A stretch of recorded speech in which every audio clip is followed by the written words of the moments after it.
Everyone, હું છું કીર્તિ પટેલ ને સ્વાગત છે તમારું મારા ચેનલમાં। આજે આપણે બનાવીશું મિક્સ વેજીટેબલ સમોસા। બટાકાના સમોસા તો આપણે બધા બનાવતા જ હોઈએ છીએ, પરંતુ આજે આપણે બનાવીશું મિક્સ વેજીટેબલ સમોસા। તો ચાલો શરૂ કરીએ મિક્સ વેજીટેબલ સમોસા બનાવવાનું। જો મિક્સ વેજીટેબલ સમોસા બનાવવા માટે મેં 3 થી 4 ગાજર, 3 કેપ્સિકમ, 2 મોટા બટાકા અને વટાણા લઈ લીધા છે। તે બધાને હવે આપણે સ્ટીમ કરી લઈશું।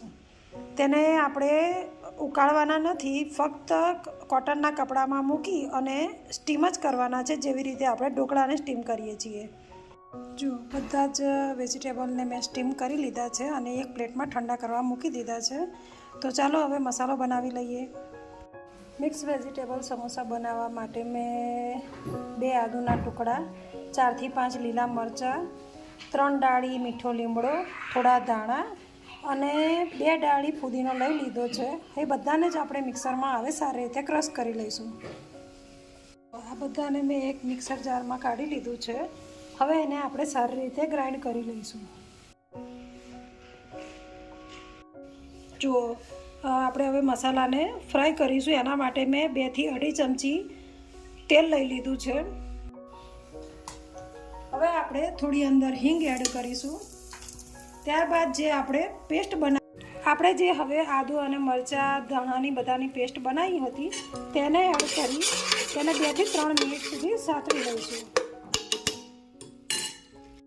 આપણે અંદર હવે પહેલાં બધા જ મસાલા એડ કરી દઈશું। મેં 2 મોટી ચમચી ધાણા જીરું પાવડર, થોડી હળદર, 1 ચમચી લાલ મરચું પાવડર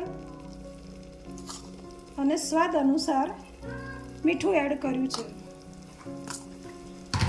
હવે આ બધા જ મસાલાને આપણે સારી રીતે અંદર એડ કરી દઈશું। મસાલા સફળી જાય પછી આપણા બધા જ વેજીટેબલ આપણે એડ કરીશું।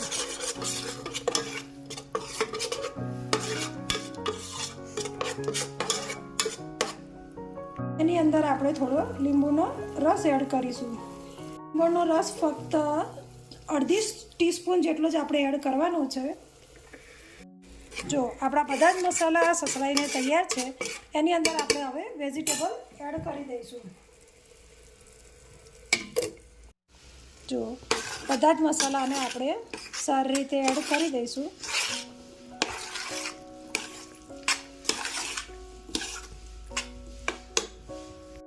જો આપણું સ્ટફિંગ બનીને તૈયાર છે, હવે સ્ટફિંગ ઠંડુ થાય ત્યાં સુધીમાં આપણે સમોસા માટેનો લોટ બાંધી લઈશું। જો સમોસા બનાવવા માટે મેં 1 વાટકી મેંદાનો લોટ લઈ લીધો છે। તેની અંદર આપણે સ્વાદ અનુસાર મીઠું,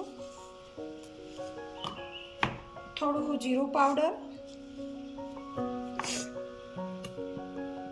એડ કરી અંદર 2 થી 3 ચમચી જેટલું તેલ એડ કરીશું। બધાને સારી રીતે મિક્સ કરી લઈશું અને થોડું થોડું પાણી નાખતા જઈ અને આપણે લોટને બાંધી લઈશું।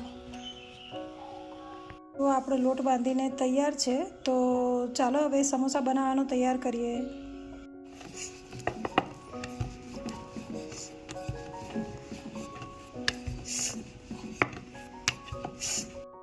જુઓ, આપણી રોટલી વળીને તૈયાર છે। હવે આપણે તેને વચ્ચેથી કટ કરી લઈશું।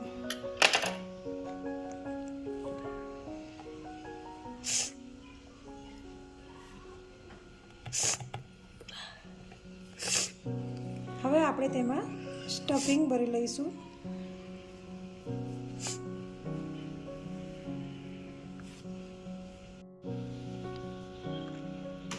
હવે આપણે તેમાં સ્ટફિંગ ભરી સારી રીતે તેને ક્લોઝ કરી દઈશું।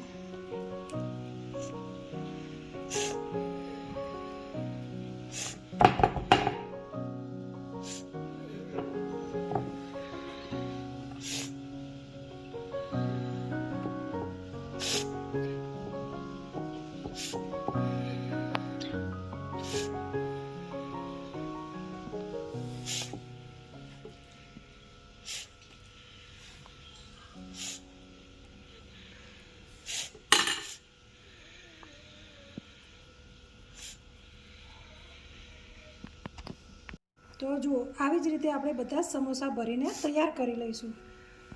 જો આપણા બધા જ સમોસા ભરીને તૈયાર છે તો ચાલો હવે બધા સમોસાને આપણે તળી લઈશું. તો જુઓ સમોસા ભરતી વખતે જ મેં તેલ ગરમ કરવા મૂકી દીધું હતું અને આપણું તેલ થઈને તૈયાર છે. તો બધા સમોસાને હવે આપણે તળી લઈશું.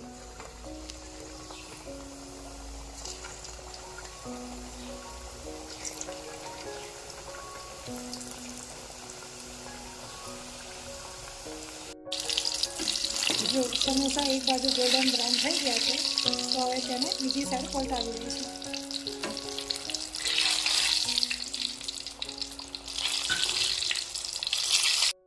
જો આપણા સમોસા તળાઈને તૈયાર છે તો હવે આપણે તેને બધાને એક પ્લેટમાં કાઢી લઈશું.